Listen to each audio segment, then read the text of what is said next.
আপনি কি কখনো ভেবে দেখেছেন যে আদেশগুলো আমরা কোরআনে পড়ি তা কি শুধুমাত্র নির্দিষ্ট সময়ের জন্য, নাকি প্রতিটি মুহূর্তে আমাদের জীবনের অংশ হওয়া উচিত? কোরআনুল কারীম কেবল আমাদের বাহ্যিক আচার আচরণ পরিবর্তনের নির্দেশ করে না, এটি আমাদের চিন্তা, চেতনা, মন মানসিকতা এবং হৃদয় ও আত্মার প্রতিটি মুহূর্ত নিয়ন্ত্রণ করে। আজ আমরা কোরআনের এমন কিছু চিরন্তন আদেশ নিয়ে কথা বলবো যা একজন মুমিন বান্দার জীবনের প্রতিটি সময়ের জন্য প্রযোজ্য। ১. আল্লাহর একত্ববাদ বা তাওহীদ। সকল চিরন্তন আদেশের ভিত্তি হল আল্লাহর একত্বের বিশ্বাস। আল্লাহ একমাত্র, তার কোনো সঙ্গী নেই এবং তিনিই সমস্ত ক্ষমতার অধিকারী।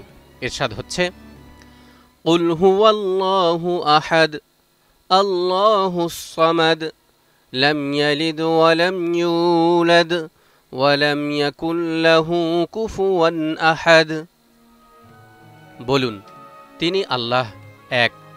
আল্লাহ অমুখাপেক্ষী, তিনি কাউকে জন্ম দেননি এবং কেউ তাকে জন্ম দেয়নি এবং তার সমতুল্য কেউ নেই। একটি সত্যিকারের বিশ্বাস শুধুমাত্র কথার মধ্যেই সীমাবদ্ধ নয়, এটি আমাদের জীবনযাত্রায় প্রতিফলিত হতে হবে। অর্থাৎ আমাদের সম্পদ, ক্ষমতা বা অন্য কোনো কিছুর উপর নির্ভর না করে শুধুমাত্র আল্লাহ তাআলার উপরই ভরসা রাখতে হবে। ২. আল্লাহর ভয় বা তাকওয়া। তাকওয়া হল আল্লাহ তাআলার ভয় যথাযথভাবে অন্তরে ধারণ করা, সবসময় সচেতন থাকা যেন প্রতিটি কাজ, সিদ্ধান্ত ও ভাবনা আল্লাহর নির্দেশের সাথে সামঞ্জস্যপূর্ণ হয়। ইরশাদ হচ্ছে, ইয়া আইয়ুহাল্লাযীনা আমানুত্তাকুল্লাহা হাক্কা তুকাতিহি ওয়া লা তামুতুন্না ইল্লা ওয়া আনতুম মুসলিমুন। হে ঈমানদারগণ, আল্লাহকে যেমন ভয় করা উচিত ঠিক তেমনিভাবে ভয় করতে থাকো এবং অবশ্যই মুসলমান না হয়ে মৃত্যুবরণ করো না। সত্যিকারের তাকওয়া আমাদের অন্তরের সততা, নম্রতা ও আল্লাহর প্রতি নিবেদিত থাকার অনুভূতি জাগিয়ে তোলে। ৩. আল্লাহকে স্মরণ বা জিকির। জিকির হল আল্লাহর স্মরণ এবং পুনরাবৃত্তি। এটি শুধু নাম জপের মধ্যেই সীমাবদ্ধ নয়, বরং জীবনযাত্রার প্রতিটি মুহূর্তে আল্লাহর উপস্থিতি অনুভব করা। ইরশাদ হচ্ছে, ইয়া আইয়ুহাল্লাযীনা আমানু যকুরুল্লাহা যিকরান কাসীরা। হে মুমিনগণ, তোমরা আল্লাহকে অধিক পরিমাণে স্মরণ করো। জিকির আমাদের চিন্তা ও কর্মকাণ্ডে আল্লাহর উপস্থিতি নিশ্চিত করে এবং জীবনকে পূর্ণতা দেয়। ৪. কৃতজ্ঞতা বা শুকর। শুকর হল প্রতিটি মুহূর্তে আল্লাহর দয়া ও নেয়ামতকে স্বীকার করা। এটি কেবল ভালো সময়ের জন্য নয়, বরং কঠিন সময়কেও আল্লাহর পরিকল্পনার অংশ বলে স্বীকৃতি প্রদান করা। ইরশাদ হচ্ছে, ফাযকুরুনি আযকুরকুম ওয়াশকুরু লি ওয়া লা তাকফুরুন। সুতরাং তোমরা আমাকে স্মরণ করো, আমিও তোমাদের স্মরণ রাখব, এবং আমার কৃতজ্ঞতা প্রকাশ করো, অকৃতজ্ঞ হইও না। শুকর আমাদের অহংকার, লোভ ও অসন্তুষ্টি থেকে মুক্ত রাখে এবং জীবনের প্রতিটি মুহূর্তকে আল্লাহর প্রতি ধন্যবাদপূর্ণ করে তোলে। ৫. ধৈর্য বা সবর। সবর হল কঠিন সময়ে ধৈর্য ধারণ করা এবং জীবনের প্রতিটি পরিস্থিতিতে আল্লাহর প্রতি দৃঢ় থাকা।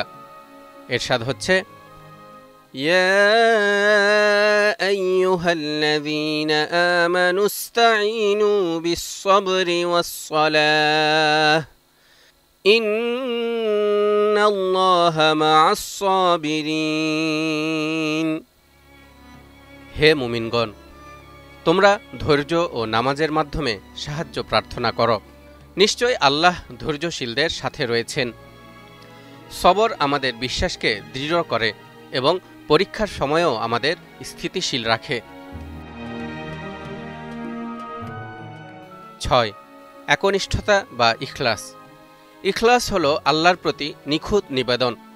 আমাদের সমস্ত কাজ, প্রার্থনা ও দান যেন শুধুমাত্র আল্লাহর সন্তুষ্টির জন্যই হয়। এরশাদ হচ্ছে, ওয়ামা উমিরু ইল্লা লিয়া'বুদুল্লাহা মুখলিসিনা লাহুদ্দীন হুনাফা'a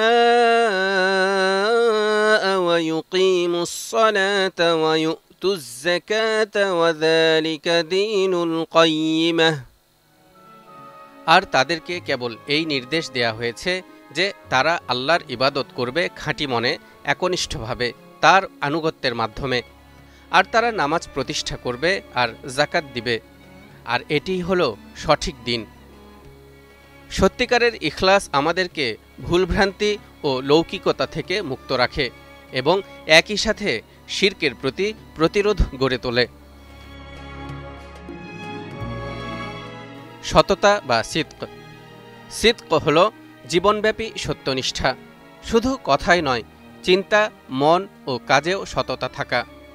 এরশাদ হচ্ছে, ইয়া আইয়ুহাল্লাযীনা আমানু লিমা তাকুলুনা মা লা তাফআলুন কাবুরা মাকতান ইনদাল্লাহি আন তাকুলু মা লা তাফআলুন।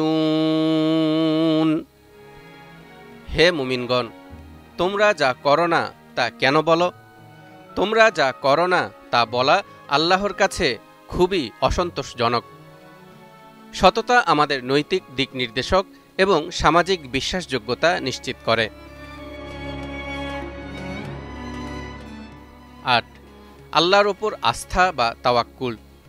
তাওয়াক্কুল হল প্রতিটি পরিস্থিতিতে আল্লাহর উপর নির্ভরশীল থাকা। মানব প্রচেষ্টা থাকলেও চূড়ান্ত ফলাফলের নিয়ন্ত্রণ আল্লাহর হাতে, এটা বিশ্বাস করা। এরশাদ হচ্ছে, ওয়ামান ইয়াতাওয়াক্কাল আলাল্লাহি ফাহুয়া হাসবুহ ইন্নাল্লাহা বালিগু আমরিহি। যে ব্যক্তি আল্লাহর উপর ভরসা করে তার জন্যে তিনিই যথেষ্ট। আল্লাহ তার কাজ পূর্ণ করবেন। তাওয়াক্কুল আমাদের মানসিক শান্তি দেয় এবং উদ্বেগ ও ভয় থেকে মুক্ত রাখে। এই 8টি আদেশ তাওহীদ, তাকওয়া, জিকির, শুকর, সবর, ইখলাস, সিদক এবং তাওয়াক্কুল শুধু কার্যক্রম নয়, এগুলো হলো জীবনধারা। এগুলো পালন করলে একজন সত্যিকারের মুসলিমের জীবন আল্লাহর নির্দেশের সঙ্গে সম্পূর্ণরূপে মিলিত হয়, যা জীবনের প্রতিটি মুহূর্তকে পূর্ণতা দেয় এবং চিরস্থায়ী শান্তি আনে। মহান আল্লাহ তাআলা আমাদেরকে এর প্রতিটি বিষয় মেনে চলার তৌফিক দিন। তালহা ইবনে রেজা, নিউজ 24।